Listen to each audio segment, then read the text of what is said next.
He's someone who's known to speak his mind, especially on the most contentious of issues. And even as Tamil Nadu is rocked by protests seeking that the Supreme Court imposed ban on Jallikattu be revoked, joining us live now is Sadhguru Jaggi Vasudev. Welcome to India Today. Thanks very much for speaking to us, Sadhguru. Namaskaram. Let me start by asking you, Sadhguru, what do you make of what is happening across Tamil Nadu right now? Have you ever seen something like this in the state, where people are turning out voluntarily? And these are not politicians, these are students, they are office goers, these are people who have an earning, their bread to earn, yet they are skipping office and college and they are sitting there on the streets.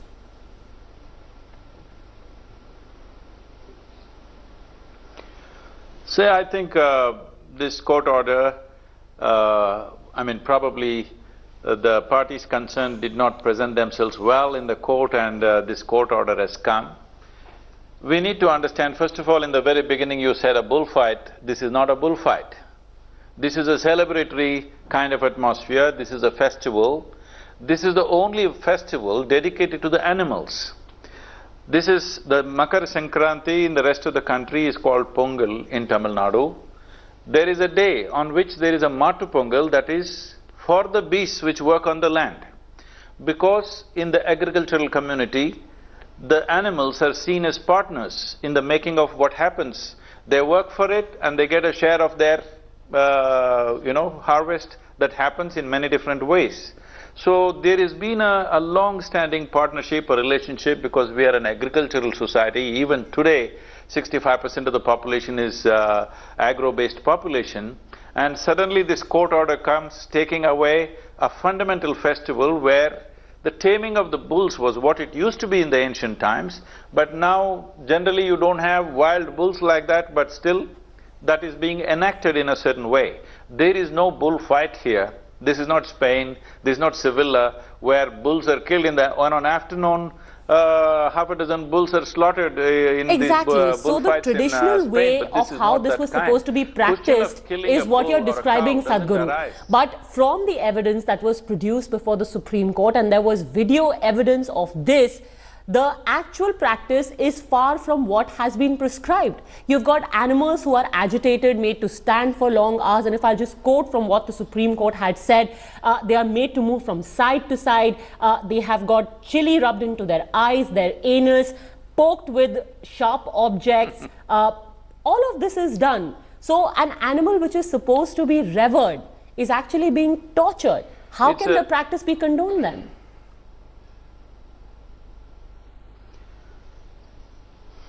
See, there is always abuse in every aspect of life which must be controlled. There must be probably norms and laws to take care of this. Actually, traditionally there are norms as to how a bull should be treated. Unfortunately, today a few people might have misused it.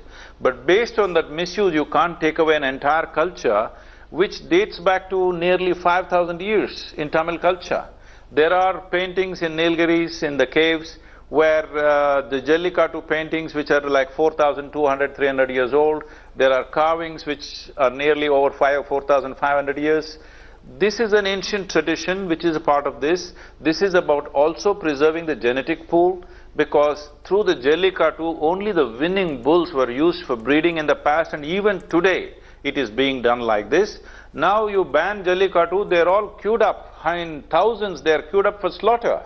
And how is slaughter more humane than playing with them? This rubbing chili, poking this and that, this unfortunately people have done. We have to contain that. But this does not mean that evidence has shown, evidence on record has shown that this practice could not be contained. And it's not the odd bad apple that we are talking about. According to the statistics presented, you've had scores of human beings being killed. So it's not just a violation of animal rights, but also human rights. Several more being injured, and practically every year you've got hundreds of animals who are left bloodied, if not dead.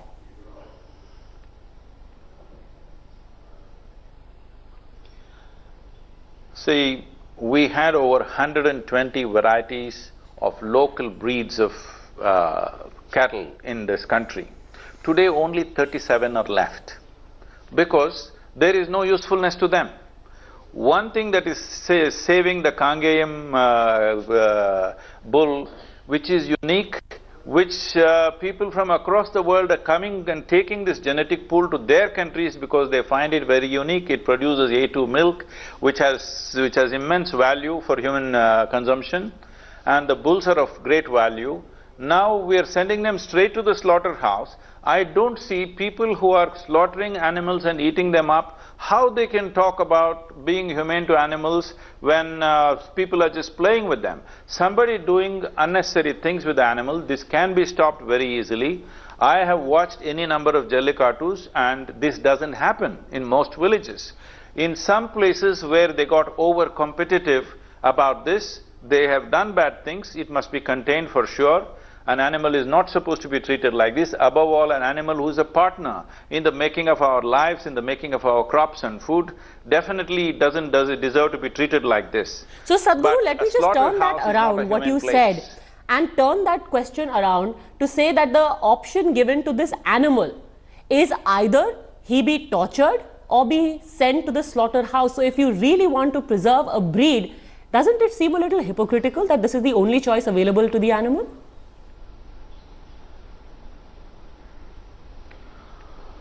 That's fine, Padmaja, but the reality of the country is we cannot preserve something unless it has some economic value or some social value. This has both economic and social value.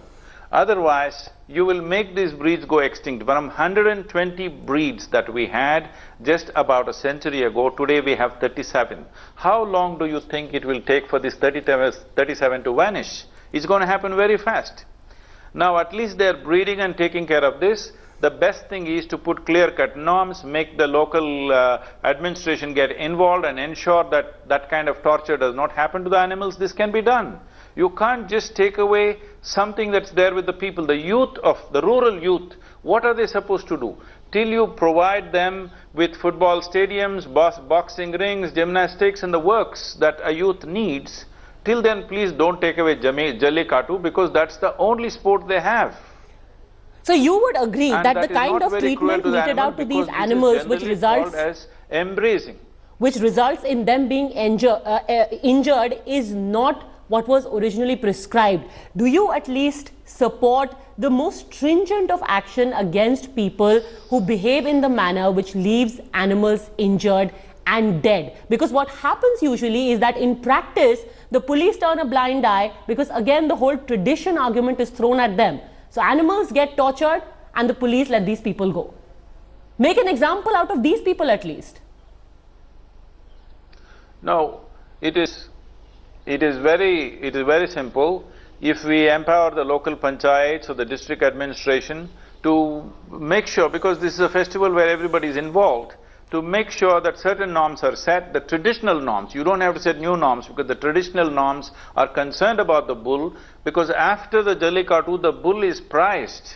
It is supposed to breed, it is supposed to work, it is supposed to be the heroic bull in the village. It's not to be killed. If it dies, it's a tragedy that they wouldn't want, because a person who rears the bull has invested so much in it.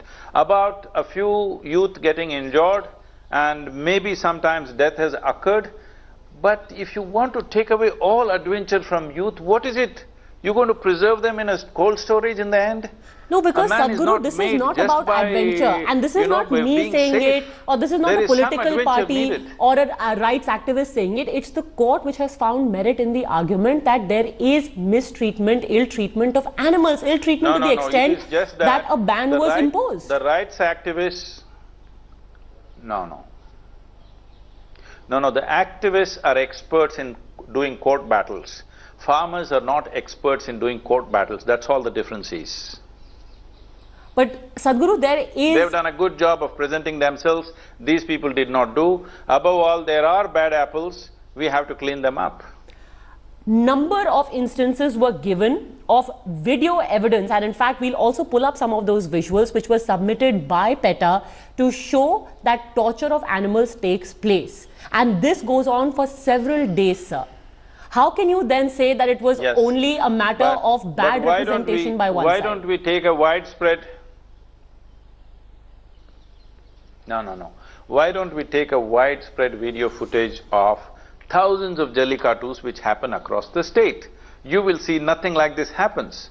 In some places they got over-competitive, there is too much betting involved, money involved, so people got meaner and meaner with the animals over a period of time. We need to stop that. We need to just make it celebratory as it always was and as it still is in most of the villages. Only in a few places around Madurai this has happened, that people are betting a lot of money, so they started doing all kinds of unfair things to the creatures.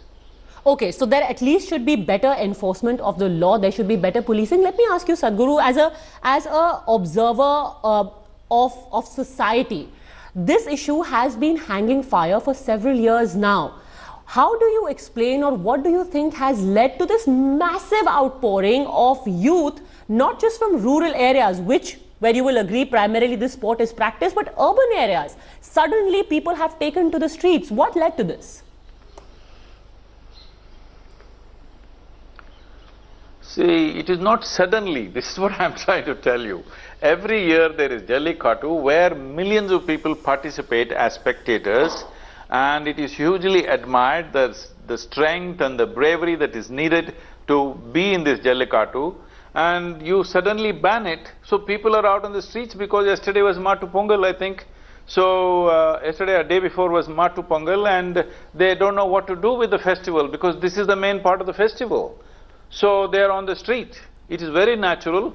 It is a natural, organic outcome. It is not an organized thing. As you said, it's not a political party, it is not activists, it's not some group. It is just people, because millions of people have been participating in this, and if cruelty is happening, we need to control that. We don't take away the fundamentals of our culture. What do you think should be done next? Are you also a votary of the centre promulgating an ordinance? We have not taken sport to… About? Oh, permitting it? Absolutely. I don't know how they can do it because Supreme Court has given this order. I think a re-representation should happen in the court. I do not know the procedure by which it happens, but anyway the festival is passed now. By next Pongal, there must be proper norms to ensure that this kind of cruelty that you mentioned does not happen. But I know these are isolated cases, these are not widespread, but it has happened mainly because of involvement of money, where people are betting against the bulls and against the youth. So, once money gets involved, corruption comes in and people have done ugly things. We should see that it doesn't happen. I'm sure 12 months is substantial time to do that. Anyway, nobody is going to do Jallikattu in the month of February or March, it's only in the next January that it's going to come. Before that comes, it must be cleared, you can't take this away, otherwise, I'm telling you, if you pass this kind of judgments, now you are setting up a norm in the country. Even if Supreme Court passes a law, you can ignore it and do what you want. This is not a good precedent for the country as a whole. So you're saying that an ordinance would actually set a bad precedent. We should wait for the Supreme Court to pass judgment on this issue? No, I am not an expert on this. Either the government or the court itself can decide this, but I think 12 months is enough time to come up with some solution. Let me also ask you about some conspiracy theories that are doing the rounds. You know, when we saw these reports coming in from Chennai, from Rameshwaram, from Madurai today, there were these whispers about how there is a conspiracy to try and deny people a centuries-old tradition. Do you buy into any of this, Sadhguru?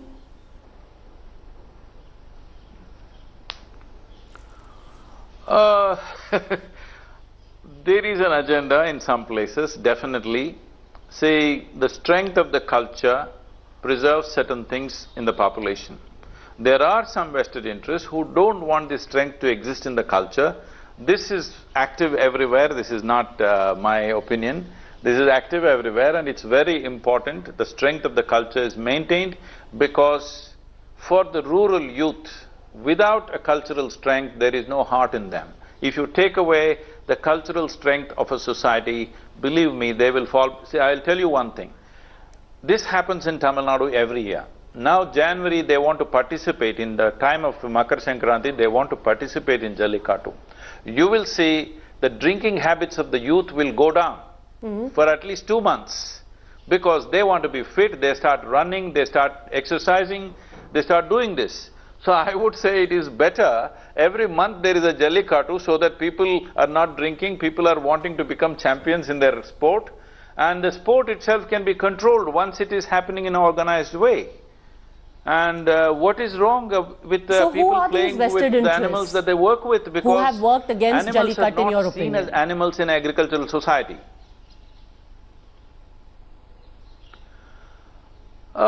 I think it's one thing is there is a certain misunderstanding because people who live in cities, they ride motorcycles and cars, they don't understand people ride bulls. People don't understand the relationship between humans and animals unless you live in an agricultural society, because you must understand in most homes, the animal stays with you in the same home that you live. They're not somewhere else. So there is such a constant and active relationship. This is not understood. They are only… these are Western values just being superimposed upon us. These are transplanted ideas without understanding the local reality. So NGOs like PETA who are campaigning against Jallikattu, do you think that this is part of some larger plan, some larger design? I don't think it's such a large plan, but definitely you have to examine where the funding comes from. What is right… See, for example, in when this festival that happened in China where Chinese people are eating dogs, American activists are going and protesting in China that you should not eat dogs, we love dogs. Okay, we love cows, will you stop eating cows? So every culture has its own intricacies. You have to respect that for what it is. But if there is active cruelty happening to the animals, definitely it must stop. Whoever thinks in ancient times people were cruel to animals and now we have learned this, they are completely wrong. In ancient times, people clearly understood that animal is an active partner in their livelihood. Nobody treated them badly. It is only now because we think animal is just to be eaten or to be made into shoes or handbags or whatever. We are thinking on those lines, we are looking at everything as a product or a commodity. But this is not how this culture understood. We never saw animals as commodities. We saw it as a part of our daily life and economic activity, and there is an emotional bond with that. And you must see how these bulls are taken care of, with how much love and care it's taken care of. It's the Formula 1 for the rural youth in Tamil Nadu. Okay, since you brought up this entire, the Chinese dog-eating festival, that analogy, just taking it forward, a lot of people have also pointed out the hypocrisy about how on the one hand there are voices against slaughter of the Govansh, and on the other this sport which does involve cruelty to members of that Govansh is supported. How do you reconcile that, Sadhguru? I'm telling you, there is no cruelty large scale. It has happened in some places, that must be stopped. About Govansh, let us understand this. One thing, if at all, if we can call any great achievement in this country, one great achievement in this nation is, we have somehow managed to produce food for 1.2 or 1.3 billion people with almost no infrastructure, ramshackle infrastructure, no technology. Our farmers have done this. In this, the partnership of the animal is big. But now we think we can produce food out of tractors. This is not going to happen because we are killing the soil. More animals on the land is most important for saving the soil and saving this nation. It's very, very important. Okay. Now, there are many ways to save the animal.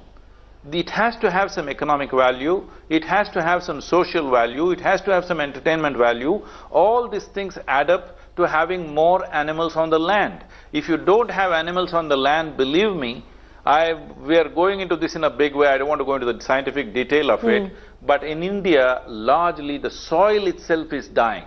We call this soil as Thai Mannu, that means it's like our mother, but we're killing our mother slowly because our very source of food is slowly dying out, mainly because we've removed the animals. We must understand this, the animals slaughtered in this country are not consumed in this nation. India is the largest exporter of beef. That means what should have enriched your land, you are sending it to some other nation. This is a crime. This has to stop.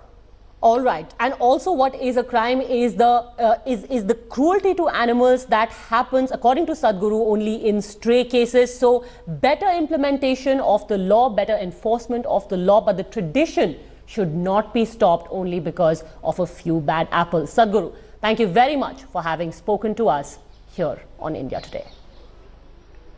Thank you very much.